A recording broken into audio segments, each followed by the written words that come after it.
ये मैंने आपको उसी वर्कशीट का सेकंड पार्ट में लेकर आई हूँ।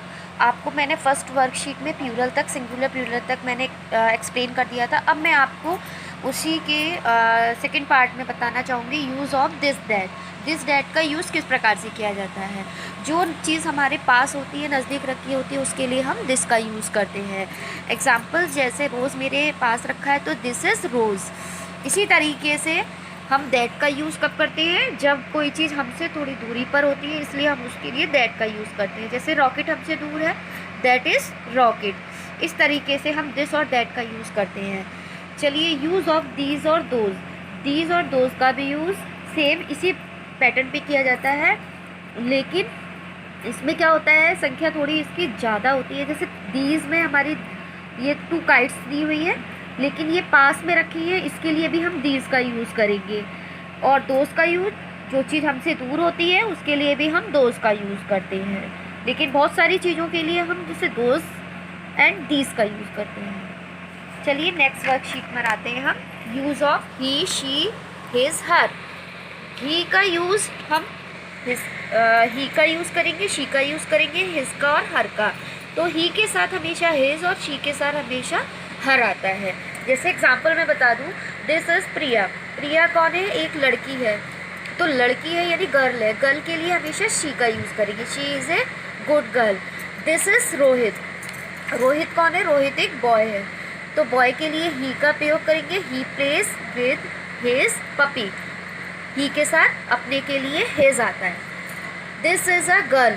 गर्ल कौन है, लड़की, लड़की के लिए शी आएगा, she name is Shifa. This is Ram. Ram boy है, बॉय के लिए ही इज़ हिज फादर। ठीक है, इस प्रकार से आप यूज़ ऑफ ही और शी का कर सकते हैं। लेकिन इससे पहले मैं आपको थोड़ा सा ये एक्सप्लेन कर देती हूँ। इसको आपको समझने में थोड़ा सा प्रॉब्लम नहीं होगी, तो हम नीचे वाले को थोड़ा एक्सप्लेन करूँगी मैं। ही, शी एंड इट, यानी सबसे पहले बच्चे को अगर ये अगर बच्चा पढ़ लेगा तो इससे बच्चे को यूज़ करने में, ही शी का यूज़ करने में कोई डिफ़िकल्टी नहीं होगी। तो जैसे मैंने पिक्चर्स लगाई है टीचर्स की, बॉटल की एंड बॉय, तो इसमें क्या है, टीचर्स कौन है, शी। वाटर बोतल इट यूज़ होगा, और ब्रदर या गर्ल्स बॉय फादर के लिए ही का यूज़ होता है। इसी तरीके से गर्ल्स के लिए भी शी का यूज़ होगा। इसको आप अच्छे से अगर बच्चे को बता देंगे तो जब ये बच्चा अच्छी तरह समझ जाएगा, इसी तरीके से बच्चे को ये करने में कोई दिक्कत नहीं होगी, वो आसानी से इस एक्सरसाइज को कर सकता है। चलिए अब हम आते हैं use of I, am, yours. Use करेंगे हम आई के साथ अपने के लिए माई, यू के साथ योर। जैसे example, I am a Rahul, मैं एक राहुल, राहुल एक बॉय है, तो दिस इज़ माई बेड। तो आई क्या है, मैं तो आई के साथ अपने के लिए माई आया। You are a Neha, Neha girls है, यू तुम, तो यू के साथ अपने के लिए your, this is your doll. इसी तरीके से I am Sonu, this is my ball.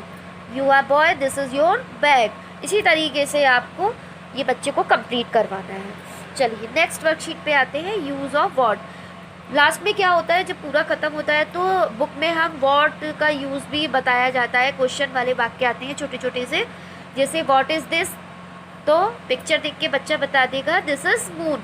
What is this, this is that. इस तरीके से बच्चे को आप अच्छी तरीके से कवर करा सकते हैं, बच्चे को अच्छी तरीके से इंटरेस्ट तरीके से वो करेगा भी।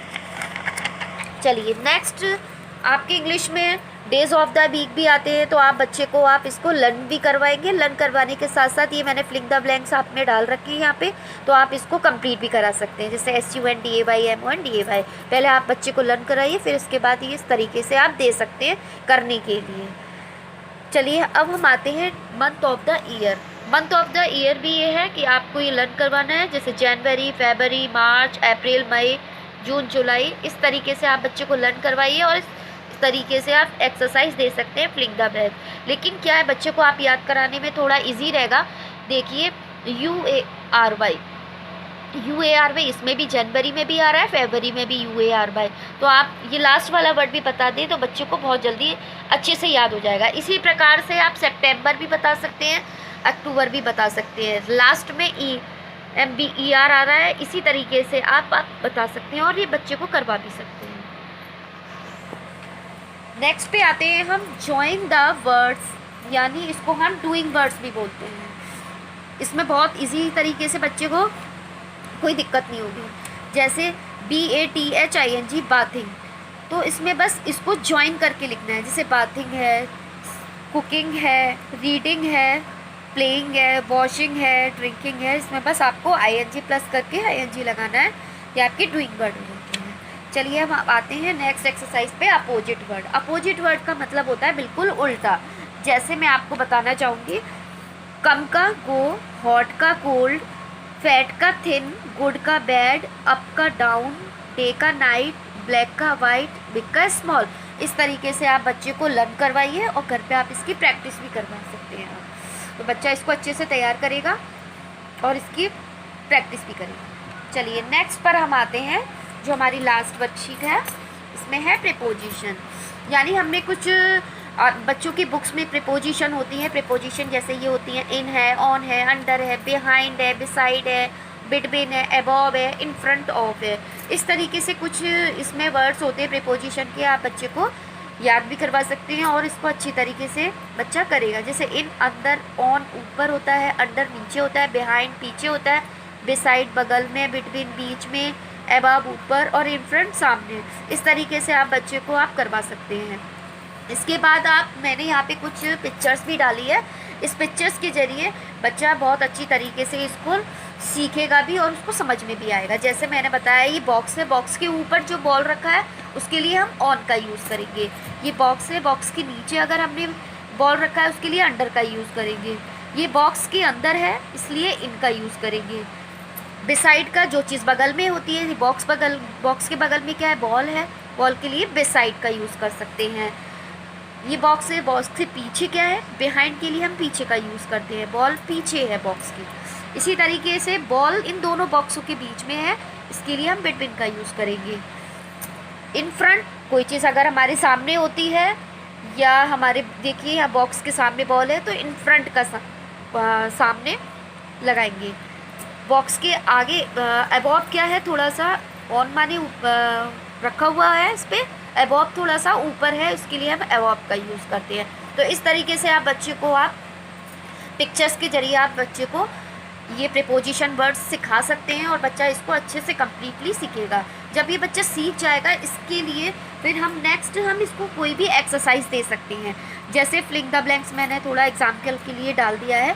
जैसे ये पिक्चर्स है, टेबल पर रखा हुआ है कप, तो the cup is on the table. हमारा टेबल पे कप रखा हुआ है, तो जो चीज़ ऊपर रखी होती है उसके लिए हम ऑन का यूज़ करते हैं।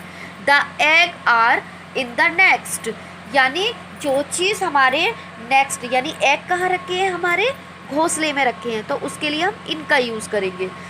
ये थोड़ा 2 बार इन आ गया है, कोई नहीं, तो हम इसके लिए हम इनका यूज़ करेंगे, जो चीज़ अंदर रखी होती है। और जो चीज़ थोड़ी ऊपर होती है उसके लिए हम अबव का यूज़ करते हैं। इस तरीके से आप बच्चे को प्रीपोजिशन करवा सकते हैं और इस तरीके से बच्चा अच्छी तरीके से करेगा और इससे कम्प्लीटली करेगा। तो मैंने आज सिलेबस, जो UKG का सिलेबस है, उसके अकॉर्डिंग मैंने जितना इसमें मैंने डाला था वो सब कुछ मैंने कंप्लीट कर दिया है। सो प्लीज़ आप इस वर्कशीट के ज़रिए बच्चे को तैयारी करवाइए। So thank you please.